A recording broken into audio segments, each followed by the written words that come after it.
болса жауынгерлеріміз бен танысполыңыздар рингтің көк бұрышында. Оның жасы 34-те. Бұл оның лигадағы кәсіби дебюті. Оның бойы 177 сантиметр, құлашы 177 сантиметр, салмағы 70 келі. Он мастер спорта по вольной борьбе, мастер спорта по ММА, представляющий Волжский из России. Поприветствуйте Али Ларсанов!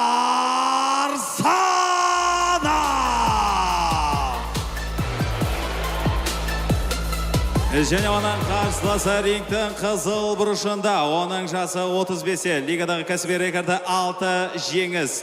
Оның бойы 169 сантиметр, құлашы 169 сантиметр, салмағы 70 келі. Алматы қаласы, Қазақстан. Аса жеңіл салмақ экс-чемпионы. Өліспей беріспейтін қасқыр міне жауынгеріңді. Қарсы ал қазақ елі. Жұман Арлан Жұмабеков.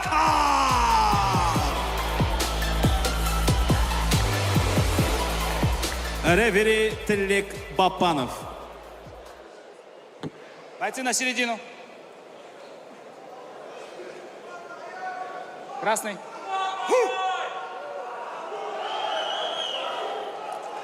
Поприветствовали. Вы профессионалы, правила знаете. После команды «Стоп» все действия прекращаются. Я хочу, чтобы на протяжении всего боя вы активно защищались. По углам. Тилек Бапановтың нұсқамаларын алдық. Дәл осы жекпе-жекте алаңның ішіндегі үшінші адам. Дәл қазір рұқсатын күтеміз. Жұман Жұмабеков, Али Лорсанов. 6-1 жекпе-жекте жеңімпаз. Мамат аясында Али Лорсанов дебютант. Заметили, сколько мобилографов? Да, и мешают обзору, я так скажу. Вы чуть пониже, может, сядете все, а? Енді Жұман хайлайт жасай алатын бірде-бір жігіттердің бірі, сондықтан әрбір мобилограф құнды сондай бір бағалы кадрды қағып алмақшы шығар деген үміттемін енді, бірақ бізге де бір көретін тесік қалдырыңдар енді. Ал кеттік. Ят болса. Иә, 1 грамм ят болса. Бірінші раунд. 3 раундқа созылатын, 3 раундқа жоспарланған жеңіл салмақтағы жекпе-жек. Непривычная, конечно же, весовая категория для Жумана, но в легком весе он уже выступал. Против Расула Мырзаева и оформил там отличный нокаут. Работаем. Ештеңе болған жоқ сияқты, жай ғана Жұман үзіліс алғысы келді. Ірі көрдік, Али Лорсанов. Да, Али вот такой природный, скажем так, легковес, может даже полулегковес. Для Жумана непривычный дивизион все равно. Такой крупный, легкого веса. Иә, бүйірден соққылардан кірейін деген екен. Тамаша, Жұмабеков бұл жерде. Клинчте барын жасақ қалып. Отработал Лорсанов. Ашықтықта тұрып, соққы алмасудан көп пайда көре алмады Лорсанов, сондықтан қазір бағын клинчте іздеп көреді енді. Быстрые руки у Жумана, как будто немножко не поспевает Али Лорсанов.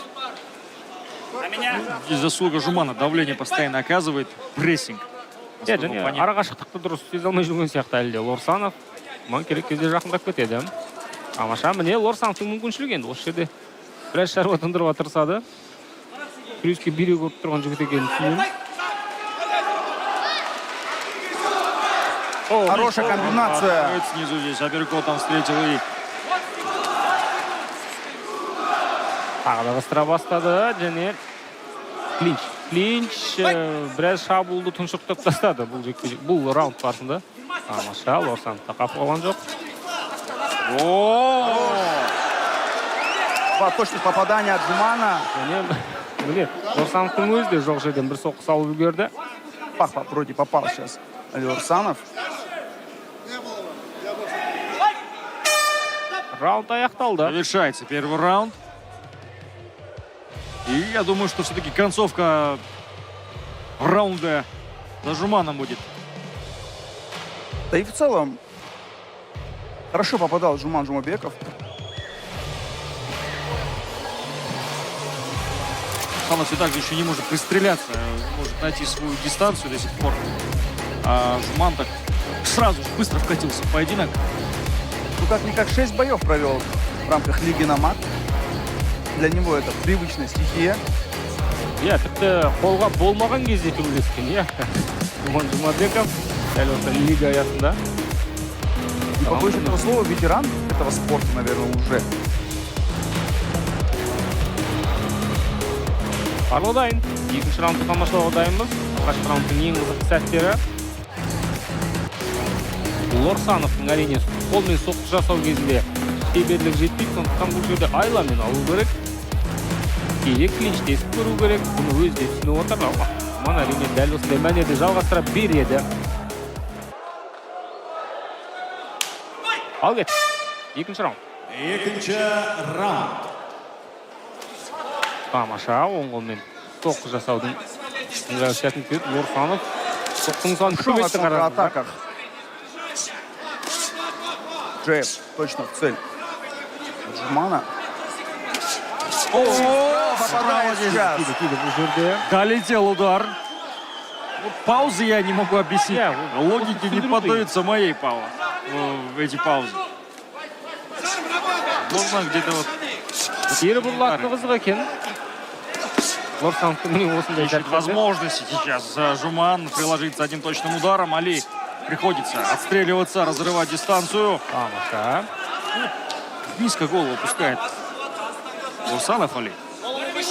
Так и напрашивается апперкот.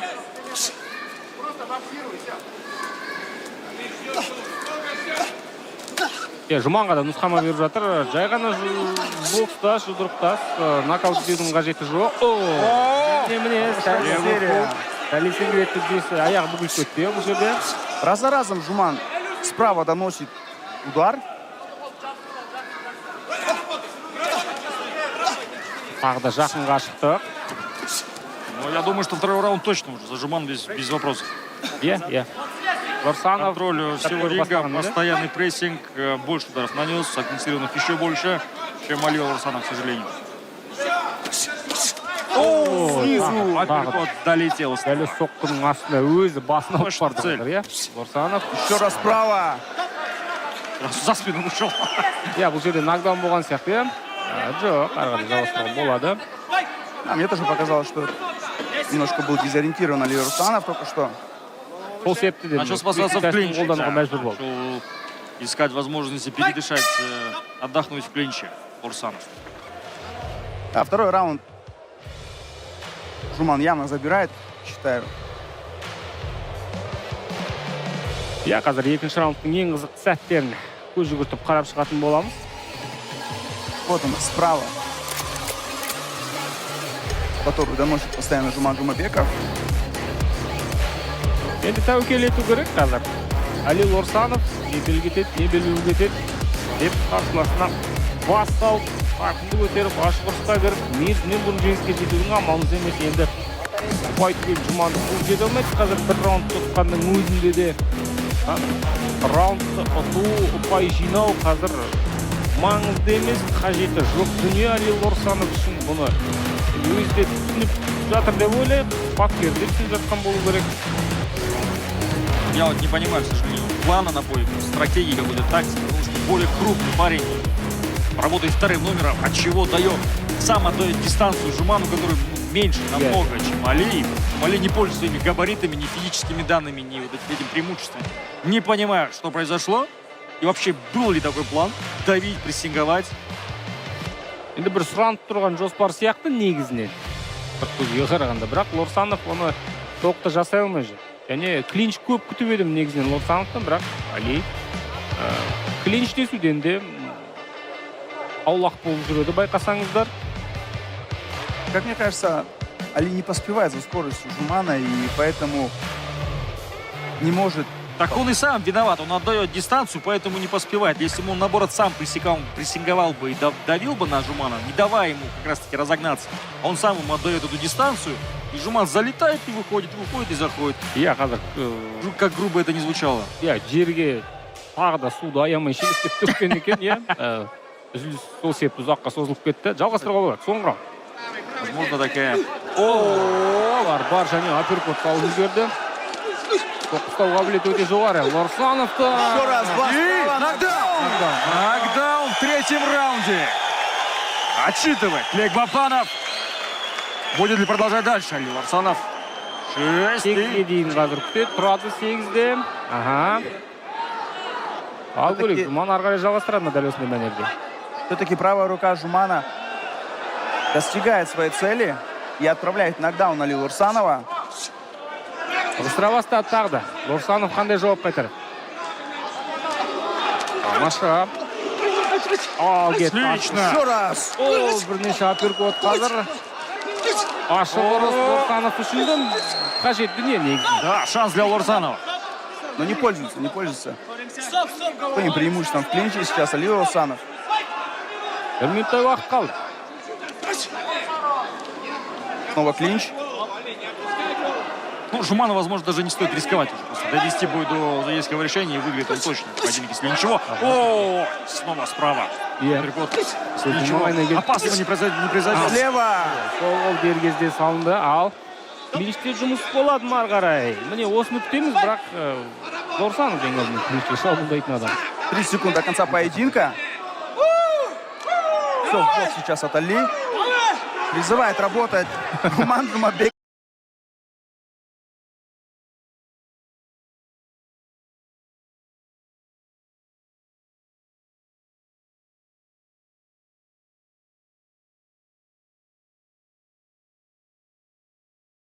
Али Лурсанова. Ну, это не удары. Последние секунды, единственное. Все, вот сейчас от Али. Призывает работать Жуман Жумабеков, Али Лурсанова. Ну, это не удары. Последние секунды, единственный шанс на победу, это нокаут. И это работа от Али Лурсанова. Я не знаю, что происходит с этим парнем. Соңғы секундтар. 10 секундтай уақыт қалды.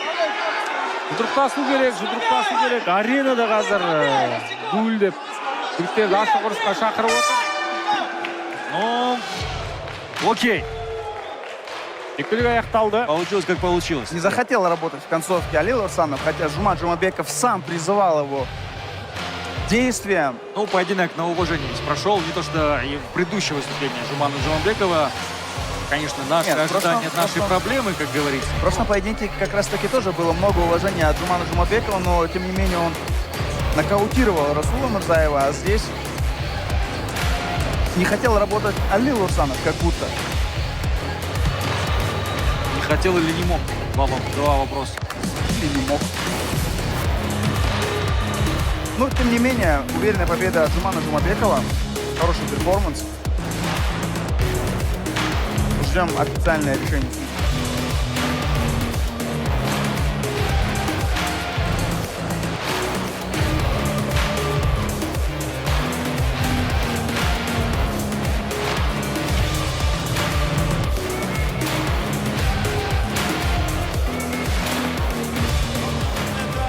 Ханымдар мен мырзалар, бұл жекпе-жекте төрешілердің бір ауыз шешіммен жеңіске жеткен алаңның қызыл бұрышы Жуман Арлан Жұмабеков. Төрешілердің шешімі бір ауыздан Жуман Арлан Жұмабеков намат аясындағы көрсеткішін 7-ден 0-ге дейін жеткізіп отыр. Алда бізді 2-1 титулды айқас және басты жекпе-жек Басов Самат Абдрахманов күтті.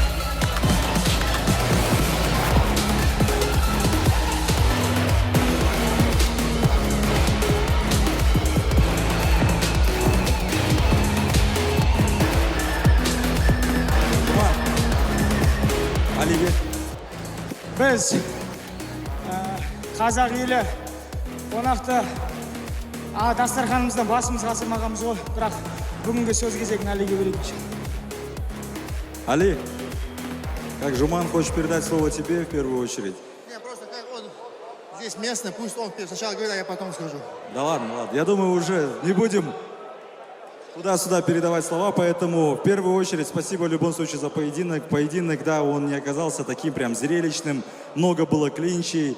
Как ты мне вот только что сказал, был план определенный не рубиться. Скажи, ожидал ли ты, что таким планом ты сможешь победить Жумана?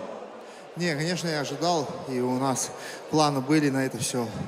в целом. В первую очередь хочу сказать: ля хауля ва ля куввата илля биллях, ля иляха илляллах вахдаху ля шарика лаху, лахул мульку ва лхамду ва ля кулли шайин кадир. Субханаллах, вальхамдулиллах, ва ля иляха илляллах, Аллаху акбар, ля хауля ва ля куввата илля биллях. Вся сила и мощь только у Аллаха. А так, хочу сказать, большое спасибо организацию за то, что меня приняли здесь. Баракаллах фикум всем казахам, братьям нашим. Как они относятся, я это все видел вот эти все дни. Вот, в целом, хочу сказать, сегодня еще, если вам не сложно, дорогие друзья, похлопайте моему тренеру, у него сегодня день рождения, 9 мая. Похлопайте, если не сложно. Он этого заслуживает.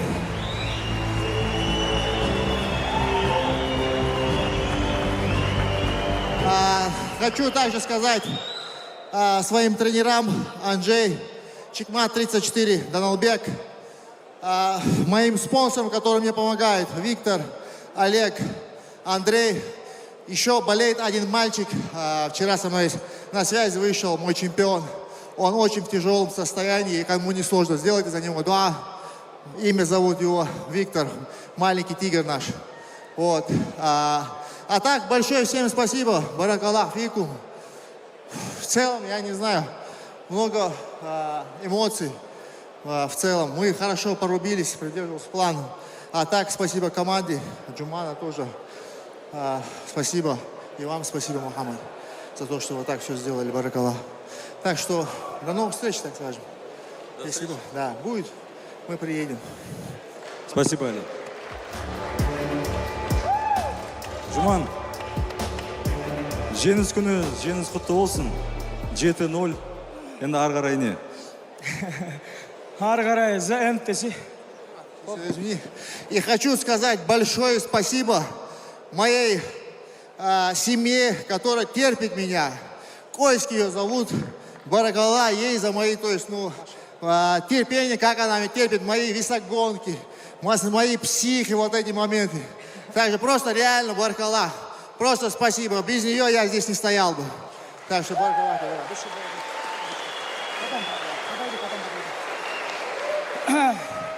Қайталай жүрейін ба?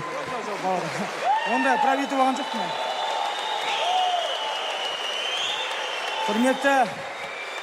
Құрметті қазақ елі, ең бірінші Аллах тағалам, екінші сіздердің алдарыңызда басым деген кеп тұр, иншалла. Екіншіден, енді кішкене уақыттарын алам. Екіншіден, құрметті қазақ халқым, жандарым менің, ең бірінші осы Мұхамеджанға, Нұрдавлатқа үлкен рахмет айтқым келіп отыр. Егер бұл жігіттер болмағанда, бұл турнир болмаушы еді. Бүкіл спортсменнің дайындықтары зая кететін еді. Сол себепті Аллаға айтады ғой Мұхамеджан, Аллах тағалам тәуекелдерді жақсы көреді. Тәуекелетті бүгінгі осы кештерде сіздерге сыйлап отыр осы еш жігіт. Нұрдавлат болмады. Өкінішке орай оның атасы жан тапсырды, сол жаққа кетті. Қайғырып бәріміз көңіл айтамыз Нұрдавлатқа. Енді, бауырлар, қазағым, кешіріңдер, қатты бой көрсете алмадым, өйткені қарсыласым ыңғайсыз болды. Егер бұдан да жас қарсылас болғанда күшті бой көрсететін. Одан кейін келесі кім дедің ғой? Келесі мен үшін осы жерде бірінші тарихты құлаттық. Енді екінші тарихты құлататын уақыт келді. Ол Диего Брандау. Диего, я тебя официально вызываю на бой. На следующий турнир в Намаде. Давай мы с тобой подеремся, покажем красивый зрелищный бой. Я тебе обещаю, иншаллах, что ты проиграешь в этом бою. Енді өзімнің спонсорларыма Бөлегет, Оксиброп, Профлек және Саламброға үлкен рахмет айтқым келеді. Одан да бөлек мені ағаларым қолдап жүр, олар мына жерге айтпай қойшы бауырым деп, маған тиыннан да көмек беріп жатқан. Алла разы болсын. Үй салып жатырмын. Үйге де біраз заттар атшы беріп жатыр. Бауырым, қазақтың батырына тегін болсын деп, үйіме де көмек беріп жатқан, іргетасын қалауға көмек беріп жатқан ағаларым алғысым шексіз. Арғы бетінде экранның менің анашым отыр, мен білем. Мен шығар кезде ол кісі міндетті түрде жылайды. 2 рәкат намазымды оқыдым, анамның батасы. Жігіттер, аналардың батасын алсаңдар, бұл өмірде ешқашан ұтылмайсыңдар. Жаным, анашым, мен сені жақсы көрем. Алла разылығы үшін жақсы көрем. Білесің ба? үйден шыққан кезде осы жерге раздевалка келгенде анашым маған жазып жіберді: алтыным, мен сені аналық жүрегіммен жақсы көремін деді. Валлахи, сен мені бақытты етесің, алтыным, жаным, ешкімге сенбе, бір Аллаға сен деді. Болды. Мен одан кейін мына жерде өлсем де бар ғой, сөздің шыны керек, арман да кетпейтінен былай қарай. Енді менің жан жарым Айнұрға алғысым шексіз. Бұл кісілердің қолдауы бізге ерекше. Достар, Алла разылығы үшін өмірлік берген жарларыңды сүйіңдер. Ақыретте сол жарларым үшін барым сылағам жер адамдар. Сол үшін біреуіміздің қарындасын, біреуіміздің әпкеміз, біреуіміздің анасын құрметтейік. Бауырларым, рахмет. Дәулет, Асқат, Дастан, екінші Асқат. Барлықтарың Алла разы болсын. Әбу, менің бауырым витаминнен көмекпе жүрген. Енді көп сөйлесем, ренжімеңіздер. Алтындай уақыттарыңыз бөліп келгендеріңізге мыңда бір алғыс. Келесі жекпе-жекте бұдан да үлкен нәтиже көрсетеміз иншалла. Мұхамеджан, ергекші, мен сен қолыңды аламын. Енді Ербол, алаяқ, сен таза біткен адам екенсің. Ақыретте иншалла әрбір лақтырған адам үшін жауап беретін боласың. Қазақстан, рахмет.